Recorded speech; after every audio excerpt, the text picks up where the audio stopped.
Good afternoon and welcome to Rubbin Minds. My name is Isabella Adediji. Now, it's been exactly 23 days and students and teachers that were abducted in Oyo are yet to return. We're talking about real people. Jomiloju, Baraka, Abdul Salam, Testimony, Lydia. They are not yet back to their families. We're talking about teachers, the principal, Mrs. Folawe Alamu, Mr. Ojo Jonathan.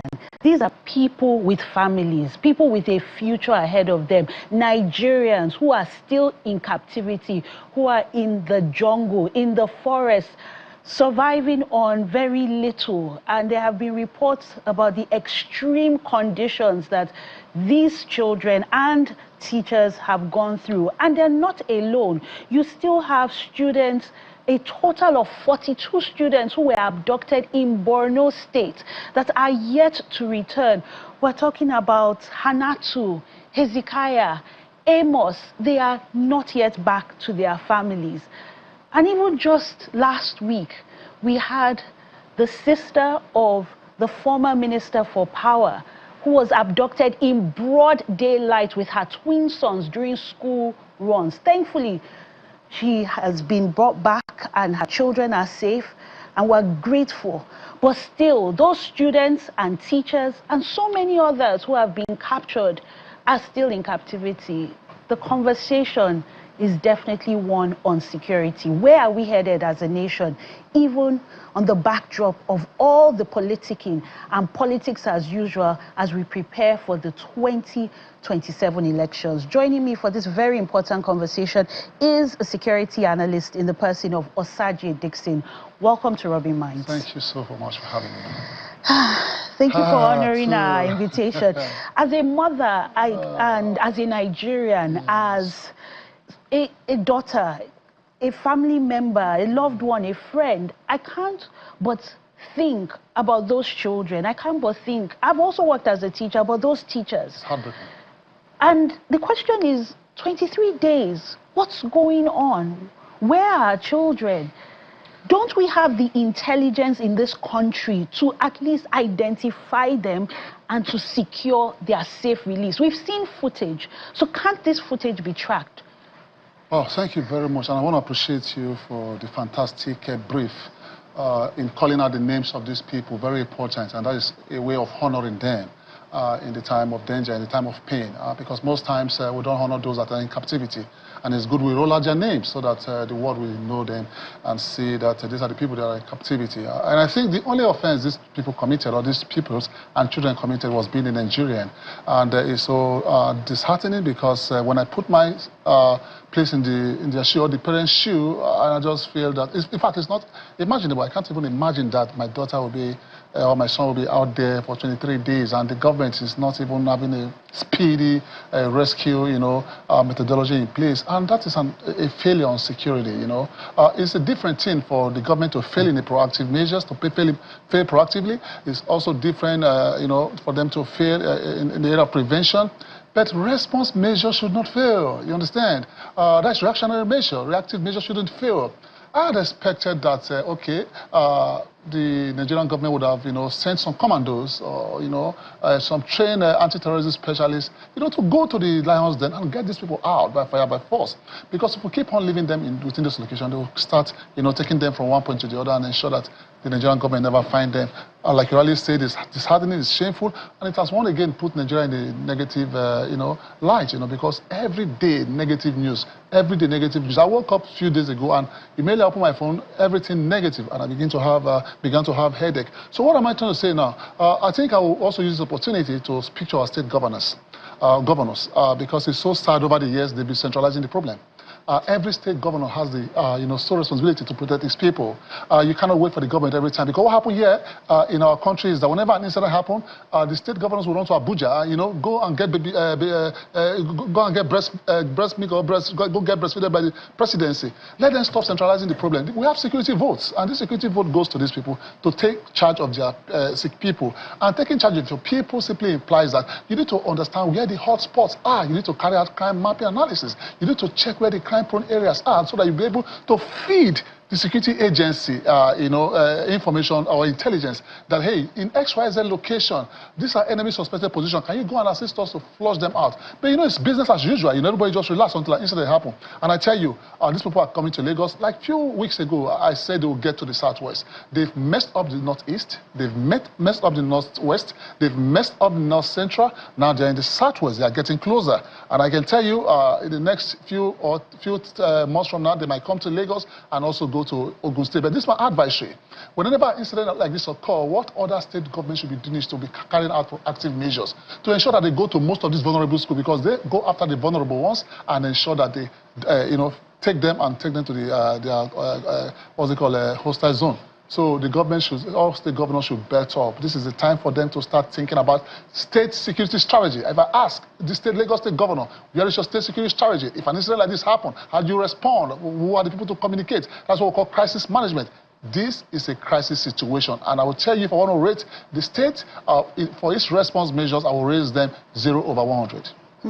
No, we have a video footage of Governor Seyi Makinde saying that he's the chief security officer, but essentially he's powerless because we don't have state police. Is this a case for local policing? Is it a case of a failure of Amotekun? Do we need several vigilante groups? What exactly can the governors do while they're waiting for the federal government, to borrow your words, to be breastfed by the federal government? All right, I disagree with the governor of Oyo State, because every state governor has security vote. What is the money meant for? And most times these people get the security votes and they don't even, implement some security strategy. Now, Nigeria is a signatory. Nigeria was a signatory to the Safe School Declaration in Oslo, Norway in 2015. You understand? Over 144 countries signed that protocols. And the reason why that Safe School Declaration was established was the incident of Chibok, which went viral, and one other incident that happened somewhere in the north. I don't know. Yeah. Then that was how Safe School Declaration was established. And what are the protocols? Number one, every state must protect its people, the students. Teachers and students must be protected. Two, you must have an effective concentric cycle in place. Ensure that school premises is not a place whereby criminals will come, get in so easily, and capture children and go scot-free. You need to put in deterrence measures. The only essence of crime prevention is to ensure that these criminals labor in vain. But yet they don't labor in vain, they labor and get what they want. Then another aspect is that every school must run an assessment, check the vulnerability of that school and see how the school can implement risk treatment. Because when you carry out vulnerability assessment, the next thing you carry out risk treatment, you treat those risks that you think we pose threat to these people, because these are the people that made us Nigerians. So what I'm trying to conclude at is that the Nigerian government should, Ministry of Education, should make it mandatory and send a circular out that every school must adopt the Safe School Declaration protocols. It's going to work, because, and also they should start looking at building bunkers in our schools, most of these vulnerable areas, so that if, for example, there's a crime in progress, or maybe this criminal element are trying to come and attack these people, they all run to the bunkers. You see, for example, whenever Iran shoots a missile to Israel, you get a siren.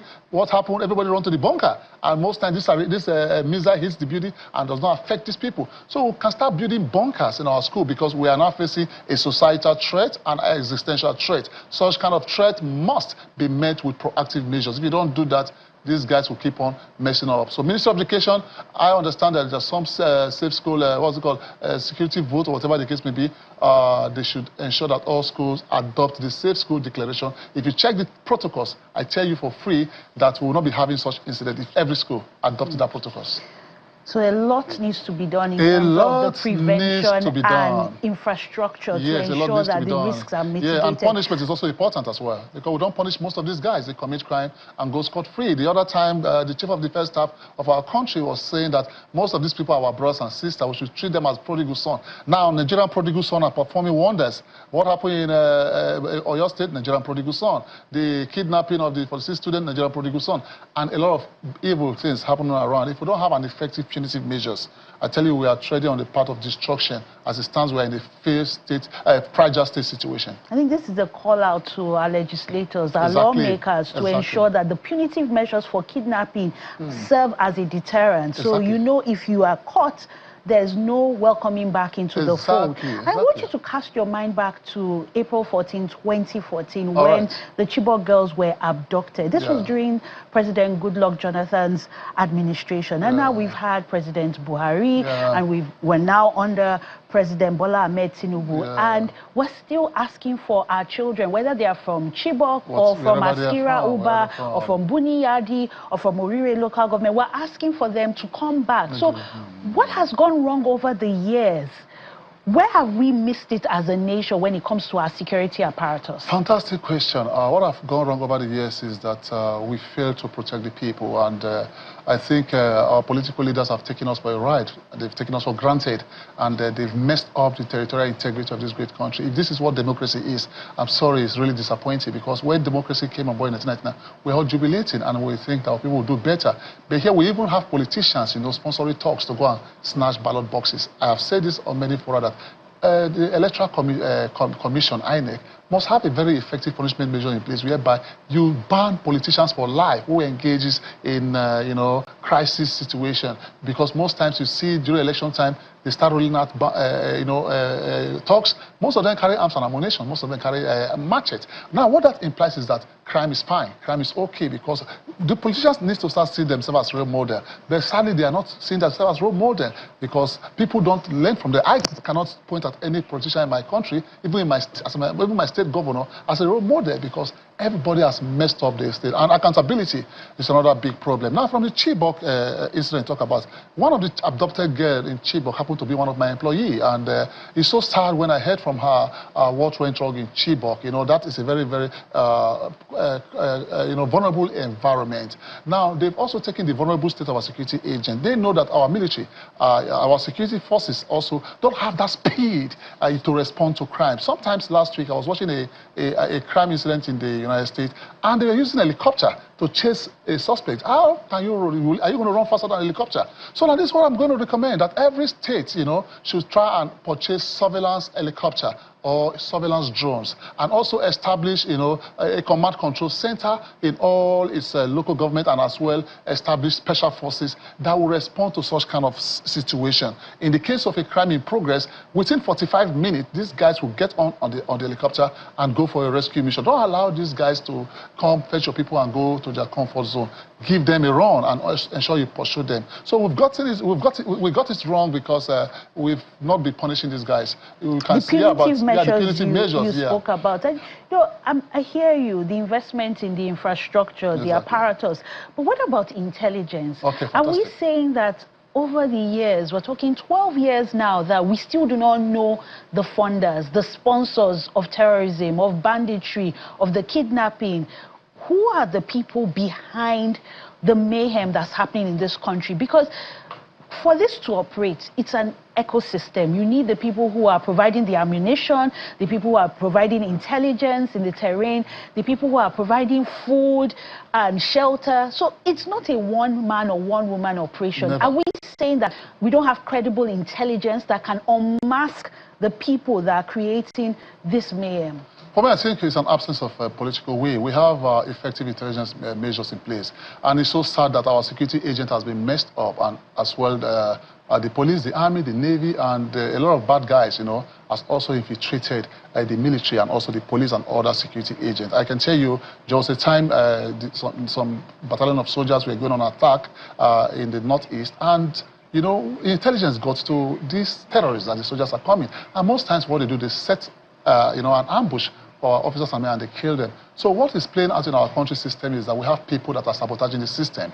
Now, 2027 election is coming.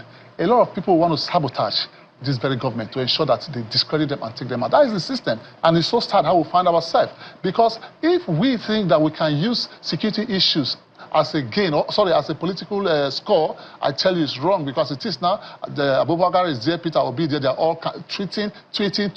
None of them can solve the problem of this country. Not even Peter Obi, not even Atiku, not even Tinubu. We are to solve this country. And our security agents are also supposed to talk, are solely responsible for this issue. So what should be happening now is that we need to come back to the drawing board. The military needs to also go back to the drawing board, reassess its operational strategy, tactical strategy, and ensure that, because they are even capturing our military generals. It is so sad what is happening. I mean, we saw the text message that was sent, and at the end, they released the video. And I think it's the brazenness and of the terrorists, because now they can go on TikTok and do a live. Oh, so fine, it's fine. Maybe they follow one of some of the it's not as if we can't even get clues about who these people are. Are we saying that we can't track using technology their locations? Are we saying that we can't use facial recognition software, a data bank, or fingerprints? Like, are we saying that the same intelligence that this government has access to be able to pick up people who discredit it in a tweet, and in a matter of days you are picked up and locked up? How come this cannot be applied to these terrorists that are brazen enough to go on Twitter and to go on TikTok live? That is to tell you that the Nigerian government is not serious. And it's so sad they are playing with the territorial integrity of this country. And time will come, every one of them will regret how they've led this country. Because like you rightly said, it's impossible for you to tell me you cannot track most of these guys. As I speak to you now, I follow one or two of them. And whenever they tweet, I see it live. And I keep on watching and say, hey, is it that the DSS cannot go after these guys and pick them? They are within our territorial space. But I think something political is fishing somewhere. Some people are seeing this as a business venture, and it is becoming, you know, a criminal gangsterism. And a lot of people, you know, are benefiting from it. And I want to tell them, hey, whatever is happening, any money you make from this kind of situation is blood money, because people are dying every day, people are dying every hour. So what I would advise the military and the police to do is that they need to wake up, they need to, you know, go back to the drawing board and ensure that they protect the Nigerian people. That's all we asked. I mean, the first responsibility of government is to ensure the safety of its people, it's the property. I mean, if we're not alive, there can't be a government. But for me, it's just the brazenness. I have to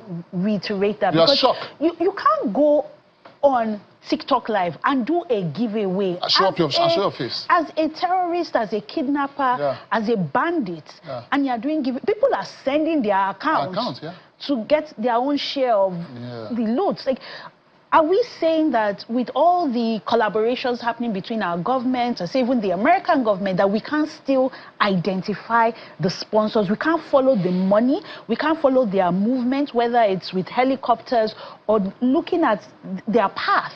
Are we saying that? Fantastic. During the NSAS, the Nigerian government were very swift to, you know, arrest some sponsors of NSAS. Like you're talking about, you know, their sponsors, you know. We need to start looking at their sponsors, you know, get them hard, you know. And also the banking system as well, you know. Before you put in money to sponsor these guys, look at the placement, look at the layering of that funds, and also the integration. Where is that money going for? Where going to? The banking system also need to play a role to support this fight against terrorism. And I want to tell you for free that these guys will not succeed if they don't have these resources. We need to start looking at the resourcing these people. After the resourcing them, then we should start looking at, you know, that punitive measure, like I just said. But we must go for their leaders, their sponsors. When we start going for their sponsors and make a public shame of them, I tell you, we'll start mitigating this situation. But as it is now, it just seems as if it's free for all, you know, nothing's going to happen to them. And how will you blame these guys, these TikTokers? Because some time ago, we granted amnesty for those who kill our officers and men. We granted amnesty, we forgive them, you know. Criminals, after killing your soldiers who sworn an allegiance to protect the territorial integrity of this great country, though their killers have been forgiven, I tell you, it's going to even cause a form of, you know, unrest situation, and also mess up the motivation of our officers and men. And even the police officers, the soldiers, and every other people,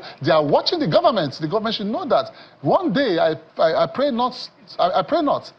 There might be a very serious insurrection. But those guys sending money to the terrorists, you know, sending their account number, they should remember that if the police start tracking them, they are also going to be arrested as terrorists or maybe accomplices. So they should stop that. I would advise Nigerians not to do that, because it's very dangerous on their part. Once there's a linkage between those guys and their account, they are gone, and nothing on earth can save them. You cannot say, you know, they say you should say my account number. No, don't just put your account number out there. It's a security risk, because you never can tell where the source of fund is coming from. And if that fund is being being traced as a, ransom funds, then you are also in. There's nothing that's going to escape. You're going to tell this police system. But I will tell the Nigerian security agent, hey, they should take a departure from politics and ensure that they look at the Nigerian people. What I observe is that they pay allegiance to the government. It's a regime protection. But even if they're paying allegiance to the government is But it's supposed to be to the Constitution. The government is listening. I mean, we have videos where these terrorists, these bandits, the kidnappers, put out videos last year, November, to say they are coming to Oyo. Yep. So, and they came.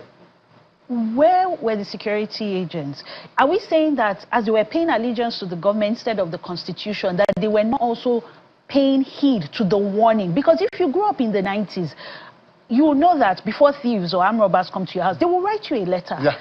And we are seeing that happen now. A video has gone out. We had how many months to prepare? And this has happened.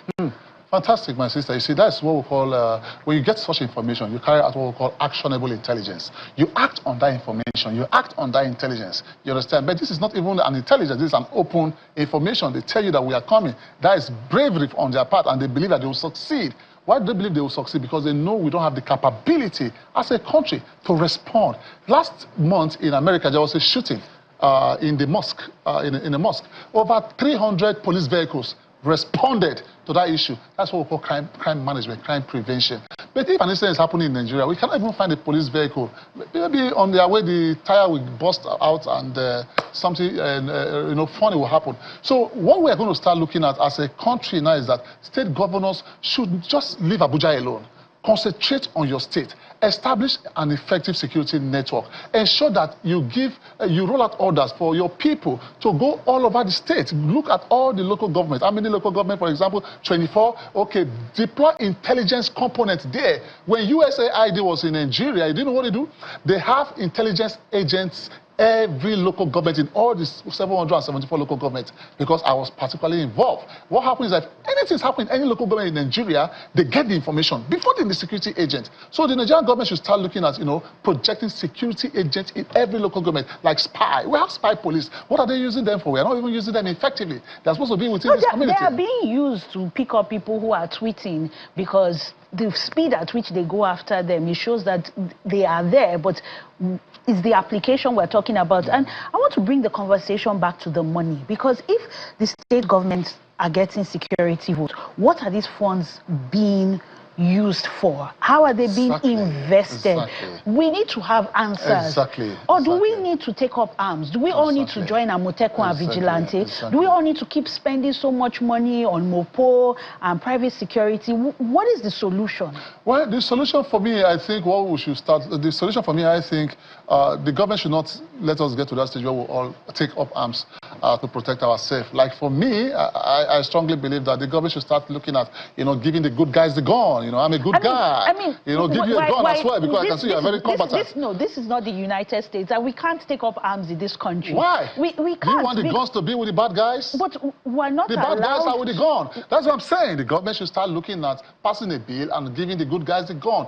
Before they can give you a gun. Should our lawmakers be looking at introducing that gun culture, or should they be, or should we as citizens be demanding accountability of how these funds are disbursed? You need to be alive first before you demand accountability. If you are gone, there will be no accountability. So protection of lives and property is the topmost priority. So for me, I am saying that they should start giving Nigerians licensing. Are you saying that Nigerians cannot hold gun? We can hold gun. If these terrorists can hold gun, we can hold gun legally. Because if I would take gun, you wouldn't know the number of rounds I have. And if you are coming to my house, you never can tell if you go back home safely. But these guys believe that we are not with guns, we are vulnerable. So we cannot keep on being in that vulnerable state. So the government should act swiftly before Nigerians start, taking the laws into their hands, because it's so sad. We have been so patient. I cannot even travel from here to my state, Edo State. I can't even travel by road. Even in Ibadan here, I can't even travel by road. It's so messed up. So the governors, as I've rightly said, let them start using that security vote, like you mentioned, very effectively. Start getting helicopters, surveillance helicopters. Effective today. Start getting those helicopters. Set up an effective command control center.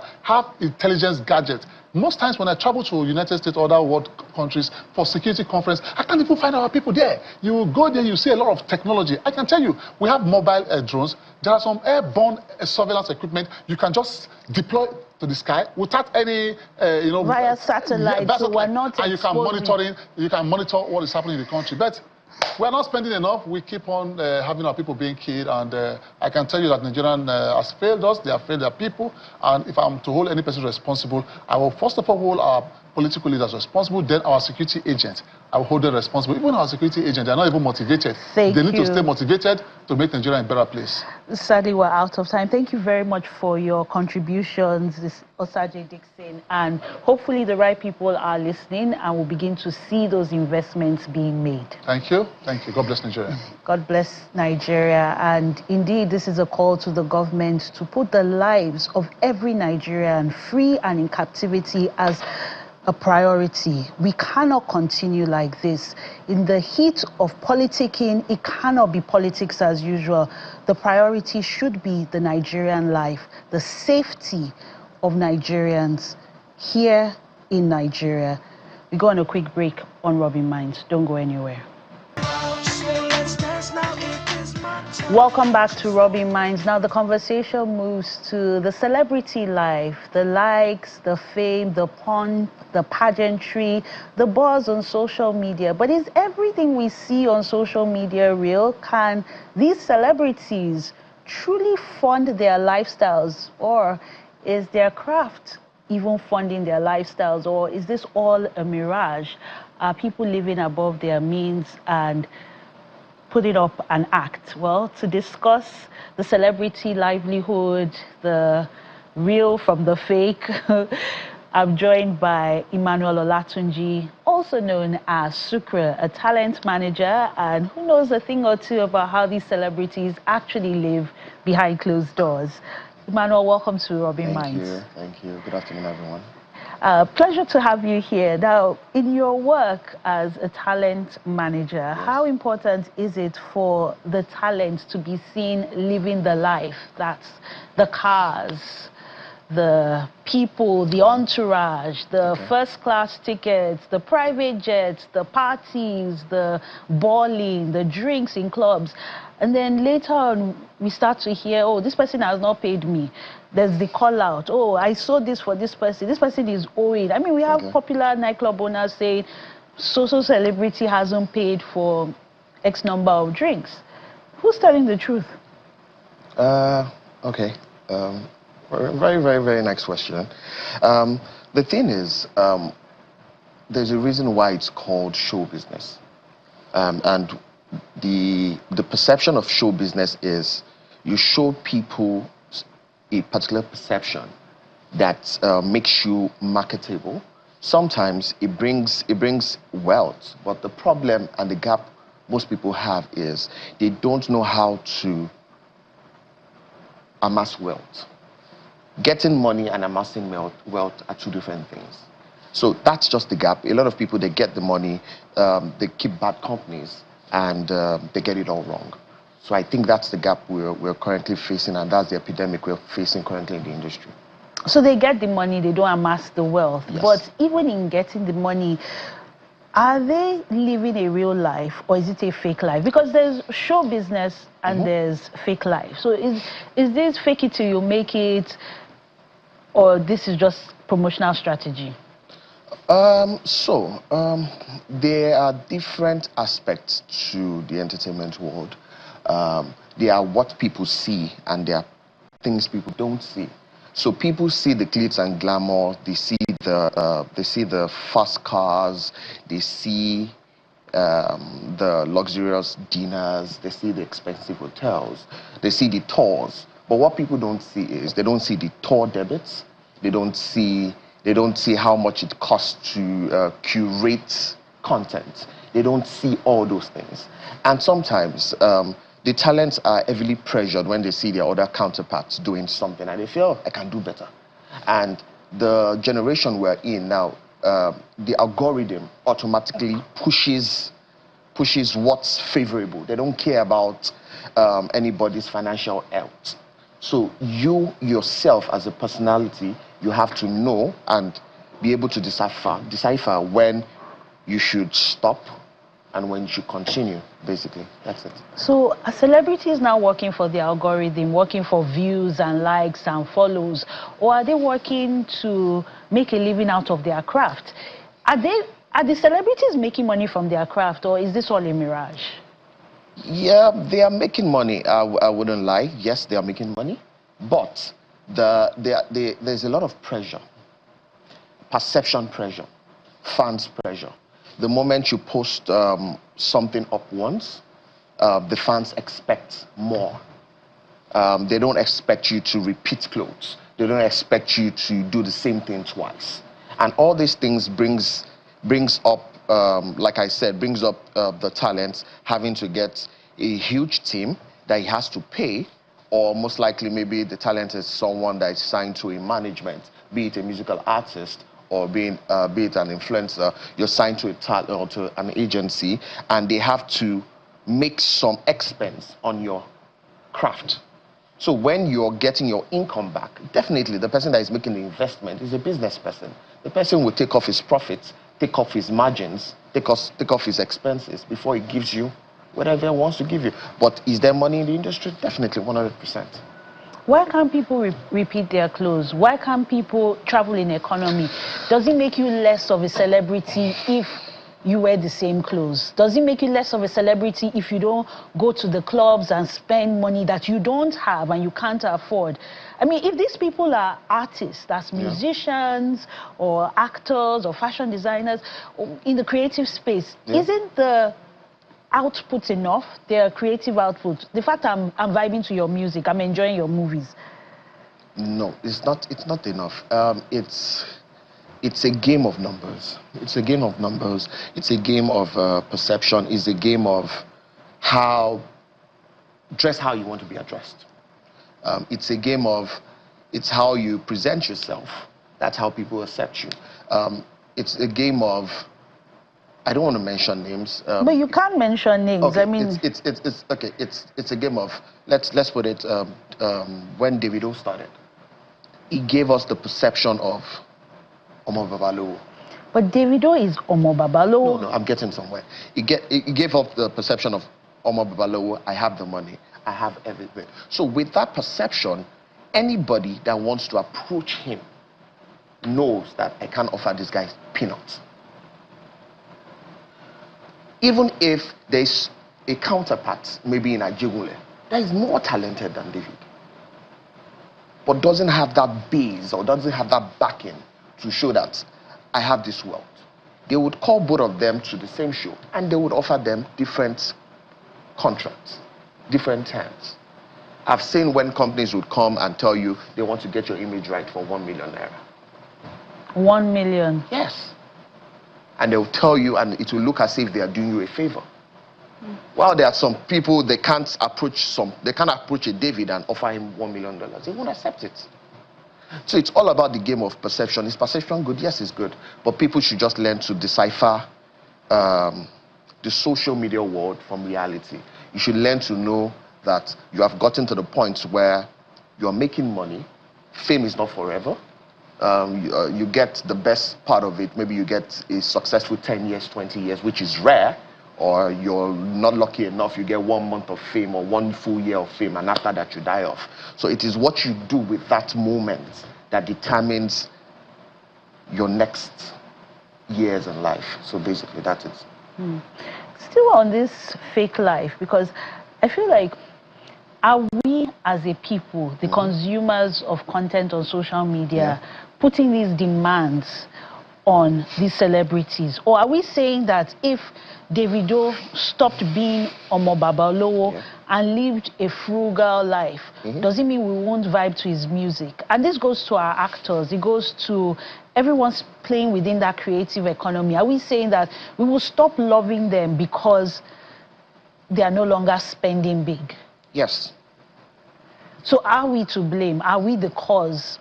Are we the one putting pressure on these people to perform?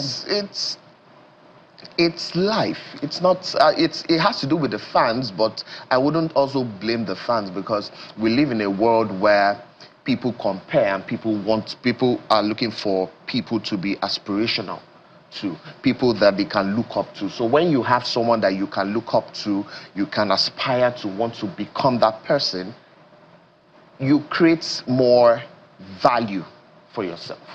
But when you make yourself normal, Every other normal Nigerian can behave the way you behave. But when you're doing things that I want to do this one day.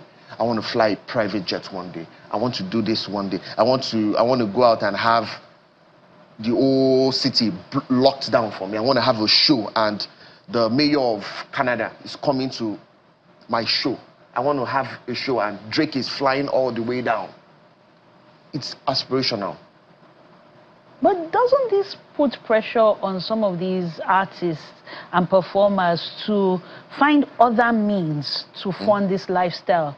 Because how much are they really paying the average actor? How much are they really paying if you're not Wizkid or Burna Boy or Davido or Rema or Lamide? How much are they paying to be able to fund it? So shouldn't the conversation be, how are you making this money? What else are you doing to fund this lifestyle? Okay, so I could dissect this question in two ways.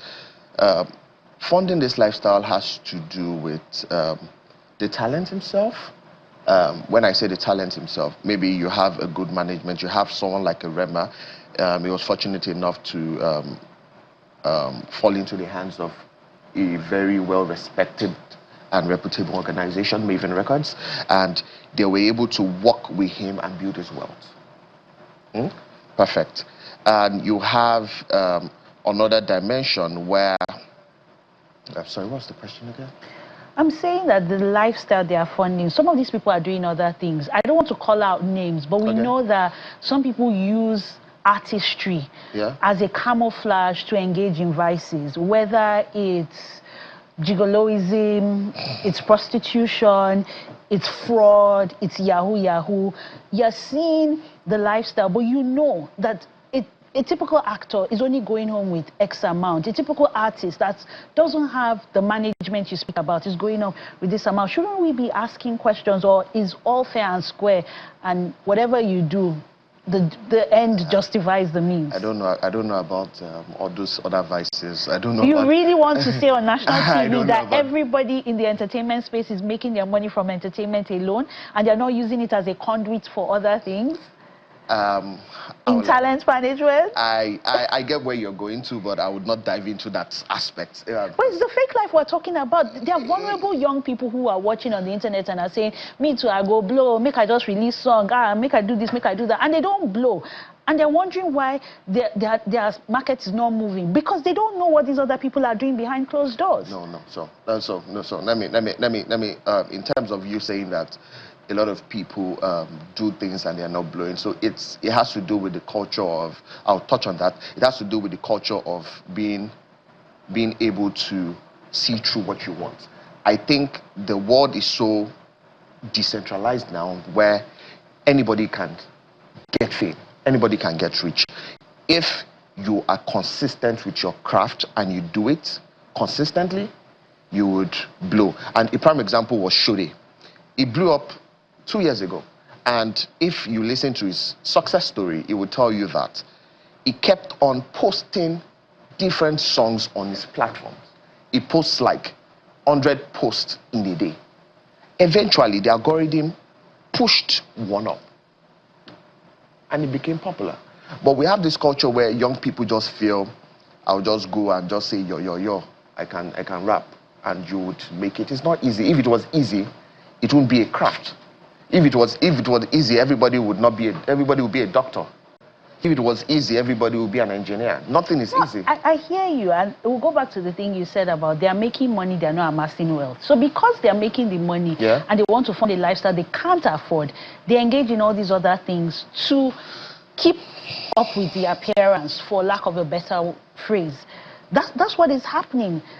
Because how do you explain the private jets? How do you explain the clubs? And how do you explain the constant complaints from event organizers? Oh, this person did not pay, club owners, this person is owing, stylists, they're just taking clothes, travel companies, they're just begging in the DM. Some of these celebrities are squatting in people's houses, but they're showing up online. I agree.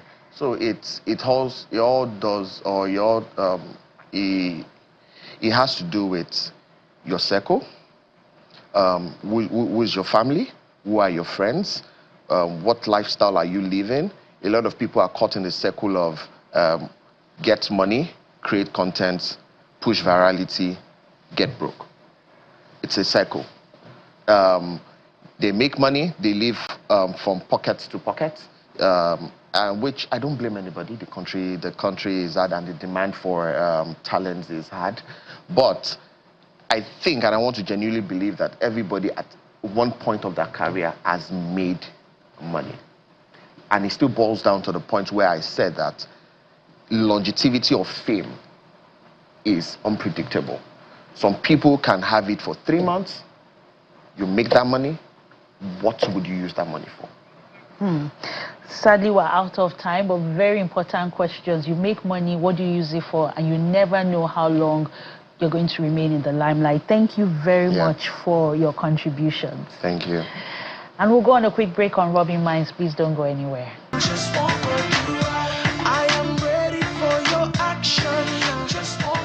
Welcome back to Rubbin Minds. Now it's time for the social brief, and I'm joined by in-house social commentator Abdul Hakim Ogundipe. And we're going to start off the conversation with the World Cup. I don't know about you, but growing up as a child, I used to love watching the World Cup, and it just seemed something like one day Nigeria will win the World Cup. We're not playing in the World Cup, and it feels so far away because it's happening in the Americas. There are issues around visa, movement, security, and I don't know, do you feel the excitement is still there? Do you feel like the World Cup is still World Cupping? Definitely, and I believe that excitement is really there, because for most people it's gone beyond even national pride. It's also pride in the players that you fanboy or fangirl. So, for instance, I would personally say Cristiano Ronaldo. I'm looking forward to this edition of the World Cup, and you know, it's every Ronaldo fan's dream, because it's his last dance. It's every Ronaldo fan's dream to see him lift the World Cup. Just like the previous one in 22, where Messi won the World Cup. I believe many Nigerians are watching. Just think about the PSG-Arsenal match as well. Most people don't support PSG on paper, or nobody is actually outrightly a PSG fan, but it was just Arsenal against the world. Like, everybody was just against Arsenal. I'm just looking at you because I don't know the everybody. Me, I'm an Arsenal fan, and I mean, let's think about the PSG Arsenal match. We held PSG despite your banter that, oh, they're going to flog us, they're going to whip us. Excuse me, please. Excuse me. We went unbeaten till penalties, meaning that every match we played in the Champions League, including the finals, was unbeaten. Well, penalty is a game of luck, and all you haters on Arsenal, let me remind you that Arsenal is the king, is the reigning champion of England. Arsenal for life, Gunners for life, 22 years. Excuse me, Manchester United, when last did you win the the Premier League?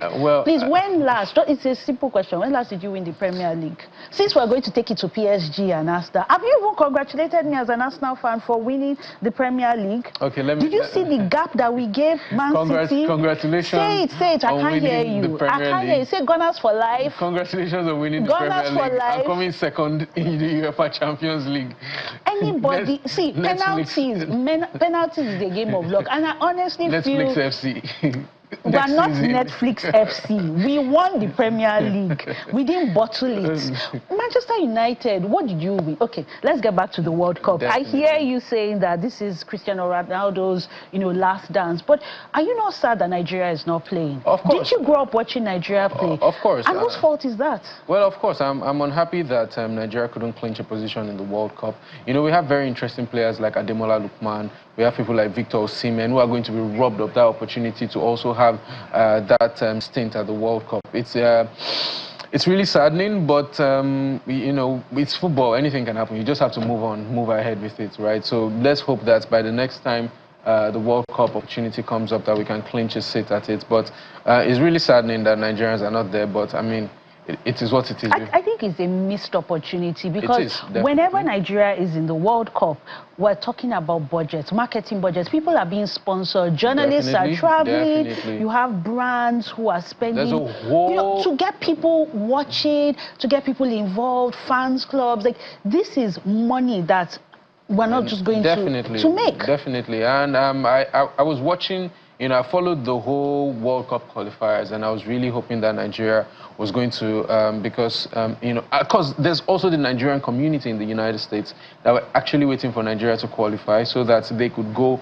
watch those matches and have that feeling of being at home once more. But unfortunately, but we have good representation. We have Morocco, we have Senegal, and then we have a couple of other serious African countries as well who have good players. With the likes of Ashraf Hakimi, we have the likes of Sadio Mane, also represented at the World Cup. So we have good representation from Africa generally, so we can take pride in that. I honestly believe that this is a wake-up call for the government to invest in sports, because when it comes to sports, this is one thing that brings everyone. It's a unifying thing. It doesn't matter whether you're Christian, you're Muslim, Igbo, Yoruba, Akwa Ibom, whatever. 1996 Atlanta, like I cannot just explain the feeling. Yep. Is it Kano Wakwa? I mean, think about the dream team. Yes, let's think about the Olympics, the World Cup. Definitely. My childhood.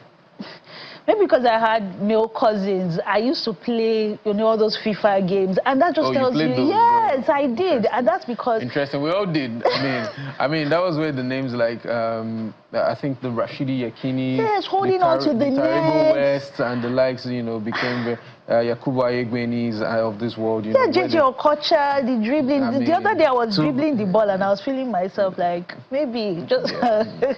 But I feel like it's a missed opportunity for the female team. well. And you cannot hate on the female team of Arsenal. We're not Netflix. We're never going to be. But I really feel that this is a missed opportunity for businesses, for brands, for even the government, because this is something that can unify us and bring about peace. And it puts Nigeria on the map for the right reasons, right, on the global map. Because you have, like I keep saying, we have the likes of Victor Osimhen, Ademola Lookman. I don't know why their names are just running out of my head right now, right? But beautiful Nigerian players, right? Whom, once you hear their names, right, you know, there's even the tune, there's the Victor Osimhen tune. Like, once you hear their names, big players begin to quiver in their boots, right? It would have been amazing to have them at the World Cup. But, hey, it is what it is, unfortunately. But we see you, Super Eagles of Nigeria. We love you, Super Eagles, and I love the merch that has come out. I just wish we were in the World Cup. But let's move to the security situation and the role of celebrities. So I know that gospel musician Yinka Alasheyori received a lot of flack, a lot of criticism on her standpoint when it came to her position on faith and the response to the kidnapping and the banditry. And the question is, can celebrities just go about their lives, or do they have to take it upon themselves to become advocates? That responsibility, should we demand them to carry the matter on their head? And do they have to align to our own personal values? Yeah, but okay. So I really appreciate you for asking this question, because beyond the life of a celebrity and then being popular and all of that is also a human being. The person has the right to his own opinions, to his own thoughts, and to his own idiosyncrasies around certain things, right? So if somebody believes something, I mean, the person should be allowed to say, just like we would say, oh, allow the regular person to say something without a brand fighting them. If somebody believes something, please let freedom of speech, right? Let the person say it, right? It's only normal, and you know, when you think about it, applying in the United States, that's why you have the likes of Kanye West, who would say, you know, some of the most outrageous things, but nobody is trying to ring him or trying to stop him from saying what he says, because he's saying what he believes. Look at the likes of Dave Chappelle, who criticized the government with his own platform. Right, I can't remember the series he does on Netflix. Right, nobody's going to go against him and say, "Oh, what you have said is wrong." So I think we should allow celebrities that level of freedom. It's their personal opinion. So are you saying that if they had to choose between business and being advocates for the country, it's okay if they choose business. Because some celebrities don't want to post about the insecurity. They don't want to, for lack of a better word, they don't want to mess up their page with this kind of post. They have allegiances to brands, and there's a certain image they want to... I mean, the elections are coming up. If you start talking badly about this government, what's the guarantee that you're going to be brought on board for the campaign? For the campaign. So are we saying that if celebrities don't want to post, it's fine? Honestly, I don't think we're able to judge anybody's decision, right? It's an issue of a moral compass, what you feel inside of you. If you feel that it's enough, I mean, you're in that position where you can call out certain things and damn the consequences, come on, why not? Right? So we should extend this freedom of expression and grace. Thank you very much, Abdul Hakim Ogundipe, and hope to have you back again to discuss the social brief. Definitely. Thank you very much. Thank you. Remember, you can follow the conversation online using the hashtag Rubbin Minds. My name is Isabella Adediji. Do have a great afternoon. Goodbye.